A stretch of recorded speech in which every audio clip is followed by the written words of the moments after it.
have lived in this house for over 30 years. Ordinary brick 9-story building, second floor. I know all the neighbors well, at least I was sure of it, till the exact moment. The small introduction. The year is 2012. A difficult period in my life. Mom's death, a divorce from husband. I left alone with 2 children. Generally, a whirlpool of events.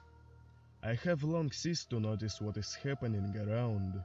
Went into problems with the whole mind. I always remembered that above us, on the 3rd floor, there lived a certain average family. Quiet, positive. Their son grew up, graduated from church seminary, became a priest, married, 3 children. He moved from our house. His father died, and in the apartment above us left to live a lonely mother, whose son priest periodically brought grandchildren. And that's all the typical information that we usually know about our neighbors. The priest's children are small, noisy. When he brought them to his mother, just an earthquake began over our heads. Literally, whitewash fell from the ceiling because of the clatter of children's feet. Often, especially in summer, children's voices were heard on a balcony. That was therefore located right above our balcony. I got used to the constant meddler background over my head and just didn't pay attention to it. And recently I noticed that the children over the ceiling for some reason started to thump mainly at night. It surprised me.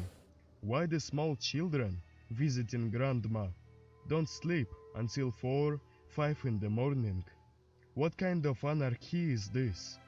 Or grandmother's absence of parents decided to allow grandchildren absolutely everything? To pamper them.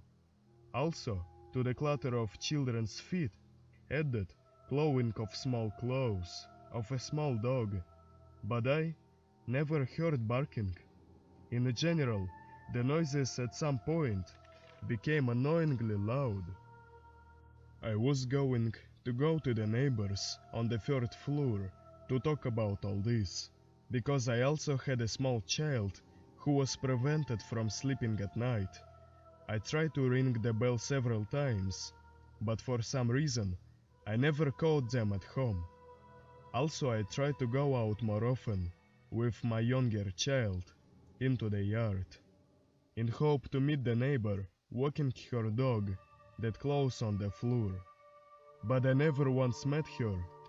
I didn't know the phone number of the neighbors neither, and it occurred to me to go to our house management to find their number and finally settle the developing conflict. On the day of reception, I went to the chief with the request, and his answer terrified me to the bones. He said, "Why do we need the phone number of this apartment?